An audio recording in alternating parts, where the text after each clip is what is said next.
Chapter 15, The Ferment of Reform and Culture. So the introduction more or less is kind of setting this chapter up. It's talking about how Americans themselves are changing. So last chapter was kind of the industry. Now we're talking about culture or people. American character was changing. Americans were more upstanding, more God-fearing, more literate, more educated. Just the character of America was generally increasing at this time. We have a big religious revival called the Second Great Awakening, and that religious revival also sparks then a lot of social reforms. So reform movements. So both Americans were really kind of pouring their energies into this religious revival and to some reform movements like better public schools, women's rights. They were against, alcohol, against tobacco, against swearing, against slavery in some parts, we'll see. So this whole chapter, we're going to be talking about some of the reform movements that happened that really were kind of sparked by the religious reawakening in America at this time. So here we go. Section A, a reviving religion. So in 1850, 3/4 of Americans went to church every week. So America was very religious. There's a quote that said, "No country in the world where Christian religion retains a greater influence over souls than in America." So, America was very religious. However, the Calvinist rigor that was around during the colonial times had softened a bit. At this time, too, there's kind of some liberal religious movements going on. Thomas Paine published a book called The Age of Reason in 1794, and in that book he accused churches of seeking just to acquire power and profit and just to kind of enslave mankind with the chains of religion. So that's obviously kind of countercultural. Also, we have kind of this religious, I wouldn't call it religion, but kind of thought called deism. And it was Thomas Jefferson, Ben Franklin, they're both deists. And it wasn't Christian, but they did believe in a supreme being. So they believed in some sort of God. And they believed that this supreme being endowed human beings with the ability to act morally.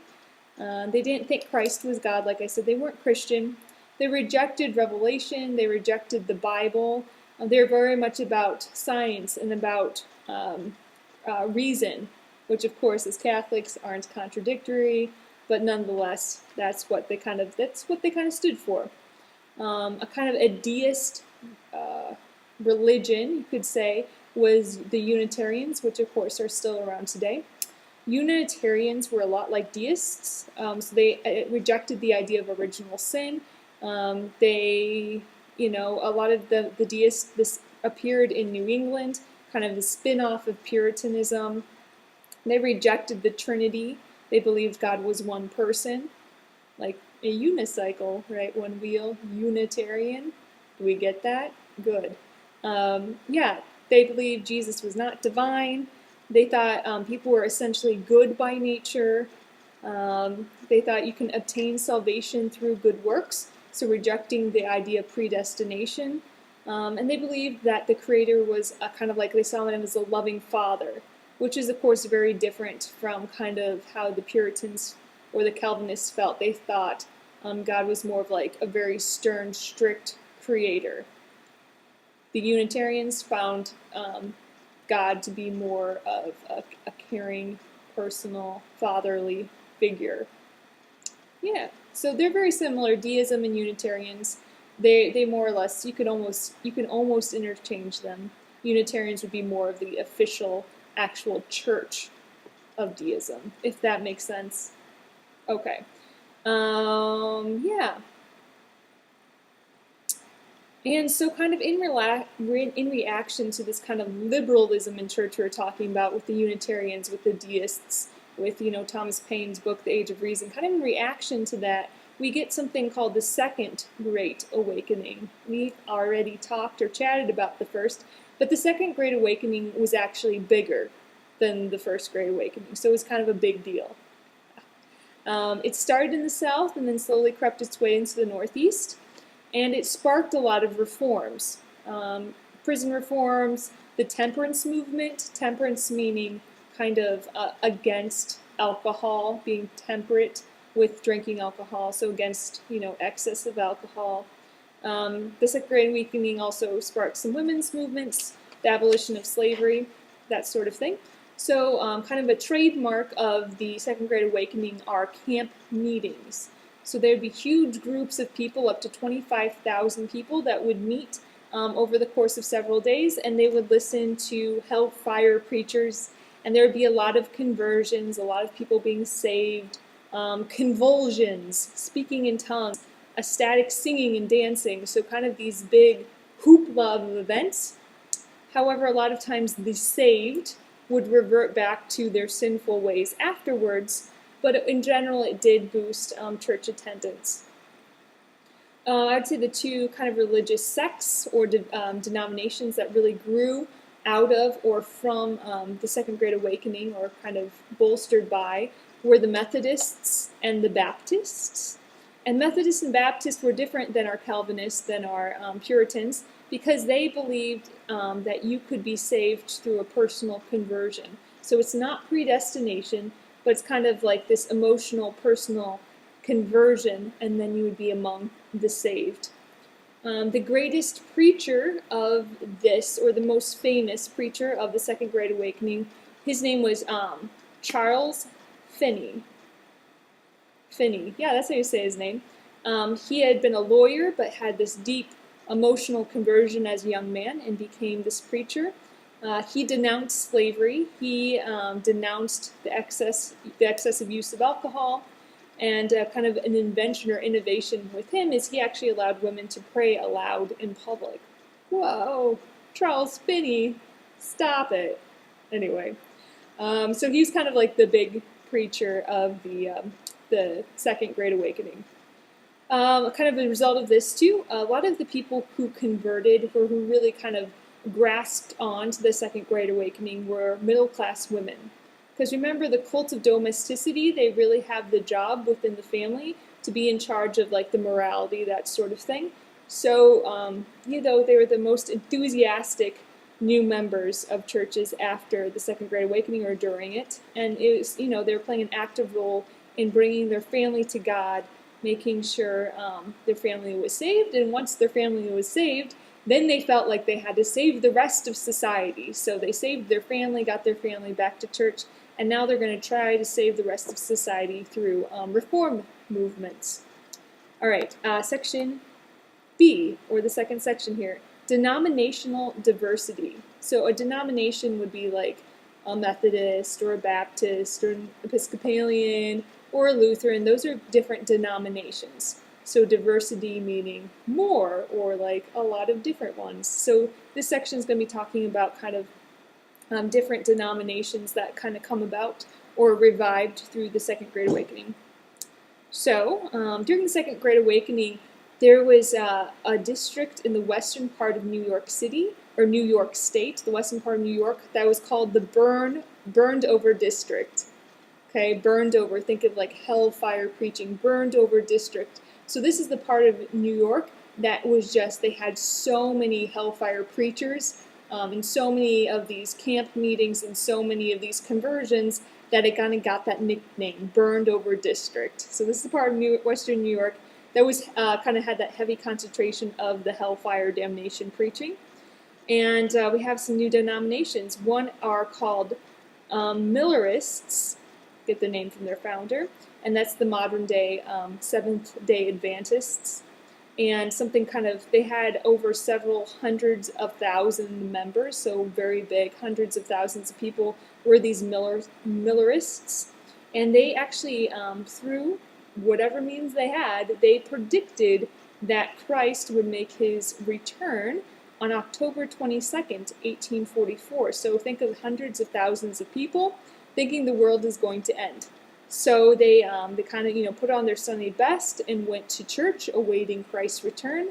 And when he didn't return, it kind of caused some problems, but really it only dampened the movement. Of course, Seventh-day Adventists are still around today. So that happened. And in general, the Second Great Awakening had more influence over the poorer areas of the country, so kind of like the South and the West. It's kind of the poorer areas of the country, not necessarily, but that was kind of where the influence was. Of course, we got a rise in the Baptists and the Methodists.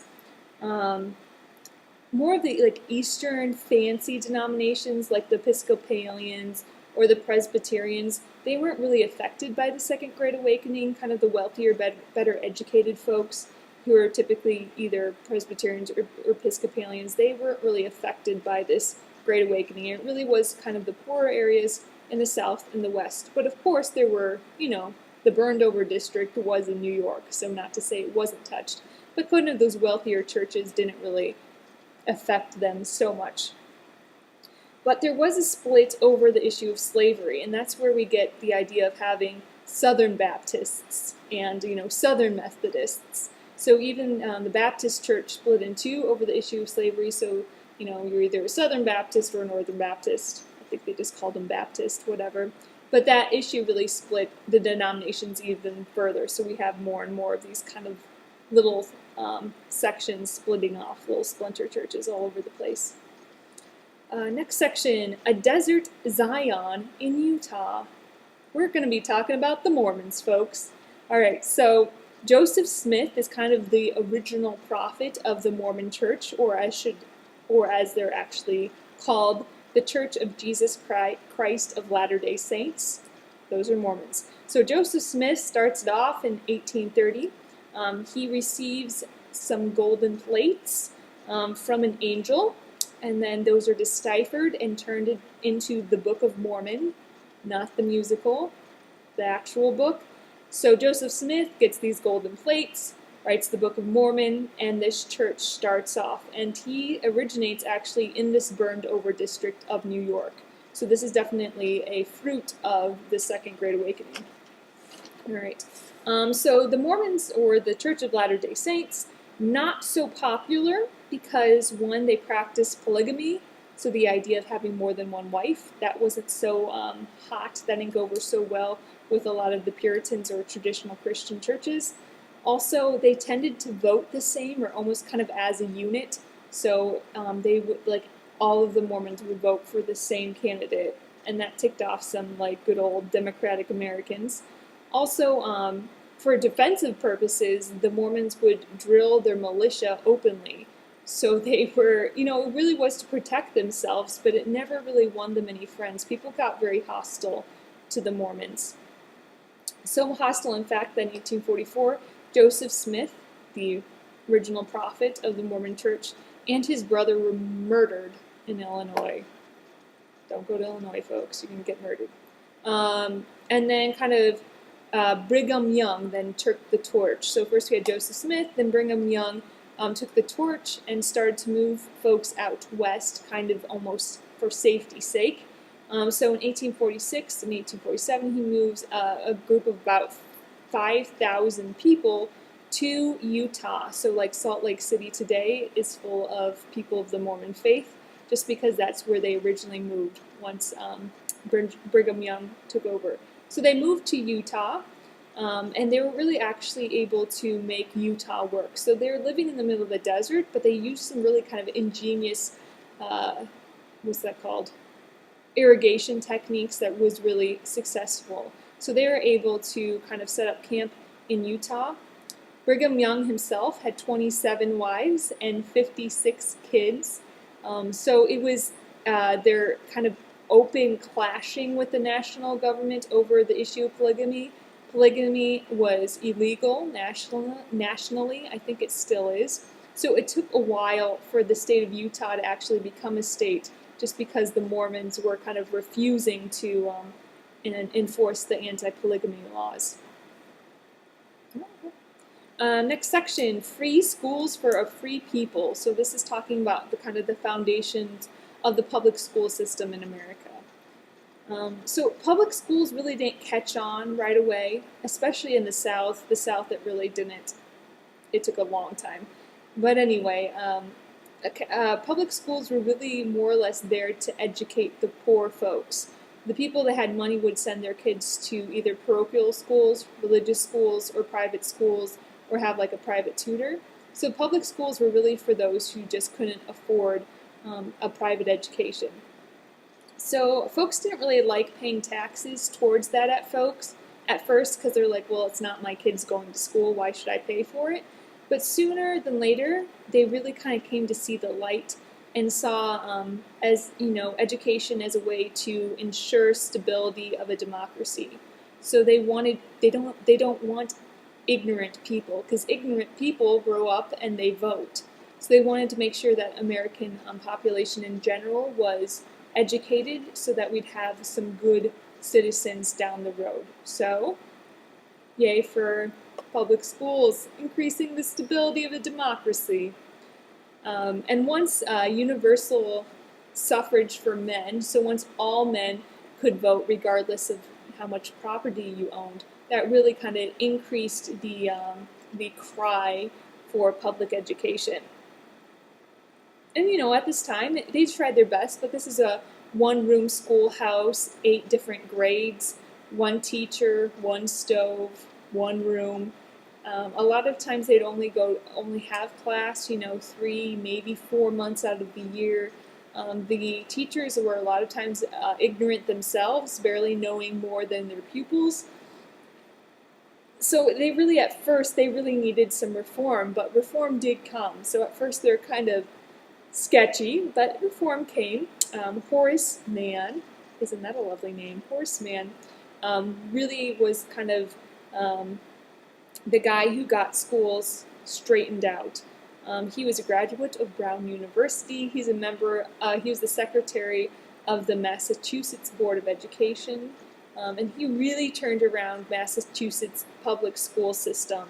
He got more schools, he got better schools, they'd have longer terms, so going to school more than just 3 months a year, increased pay for teachers, and just kind of more subjects taught. And his influence in Massachusetts really spread to other schools, to other states as well. So that was a really good thing. Horace Mann did a wonderful job just kind of really reforming education. We could thank him for his contributions to America. But still, by 1860, there were only about 100 high schools, or public high schools in America. And of course, blacks were forbidden from instruction, even if they were free. Free blacks were excluded from public schools. We also, at this time, got some cool textbooks. We have more and better textbooks coming your way. Noah Webster, of course, Webster's dictionary came from him. He spent 20 years developing this dictionary, but it was really awesome because it standardized kind of the American language because it was developing separately from England English. So it was really standardizing American English. And Noah Webster is the schoolmaster of the Republic. The book also mentions a guy named William McGruffy. Yep. And he would make kind of grade school readers for folks to follow along with at home. All right, next section. Higher goals for higher learners. So this is talking about now kind of colleges. This last section with Horace Mann, reform and all of that cool public schools, that was talking more with kind of like high school and elementary school. Now we're going to be talking about colleges, higher goals for higher learners. So the Second Great Awakening sparked many of these small denominational colleges. So religious colleges, this is the Methodist College of the South, whatever. So they have a lot of these small colleges forming because of the Second Great Awakening. But of course, they didn't allow Catholics to attend there. They taught really traditional, kind of non-practical subjects. Don't say it. This is a very practical course. Don't even say it. But they taught like Greek, Latin, moral philosophy, that sort of thing, so nothing super practical. And these little baby colleges lacked intellectual vitality, right? They didn't really help anybody out. We did have some states starting to sponsor colleges. North Carolina had the first kind of state-sponsored college. Thomas Jefferson was really a big reformer for colleges.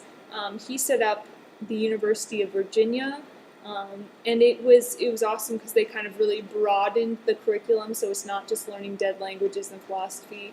It's more of the sciences, that sort of thing. And also, it was free from religious shackles, as he called it, Thomas Jefferson. Religious shackles, whatever. And, just kind of talking about women in education, there's not a whole lot to say. Women really, their place at this time was in the home, cult of domesticity, right? They belonged in the home, and it was kind of out of style to be independent. You wanted your bride to be a clinging vine bride, as they call it, clinging vine, meaning very, very dependent on your spouse. And they actually thought that, too much learning was an unhealthy thing for women. They thought it might injure their brain or injure their health to learn too much, so they didn't really force that on any women. A couple schools started to open up. We have Emma Willard opened the Troy Female Seminary in New York in 1821, so that was kind of like a women's college. Oberlin College in 1837 opened their doors to men, women, and black students. Oh boy! So that was in Ohio. That was another kind of step towards allowing women to enter into academia. We have Mount Holyoke Seminary, and that was created by Mary Lyon, and that was another kind of outstanding women's school. So they kind of gave you 3 examples here of that, why it was typically not the norm for women to go to college. There were some kind of seeds planted. There were some opportunities for women in that regard, but, they're kind of poked fun at. They said, they'll be educating the cows next. Women, why do they need a job? Anyway, but in general, besides colleges, there's other ways for people or for Americans to learn. They had some private and some tax-supported libraries at this time. There were door-to-door book peddlers sell books. They had kind of this lecture associations called lyceums.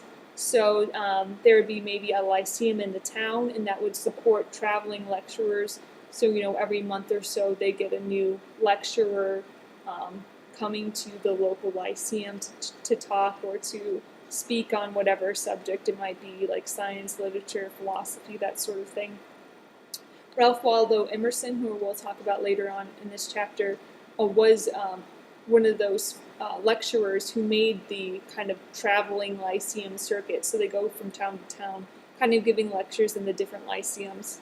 There were some magazines, nothing that really lasted too long. Usually they would form them and then they'd kind of fall apart. But the North American Review was kind of like an intellectual magazine. Yeah, magazines, glorious. Well, anyway, I think, yes, that is all for this video.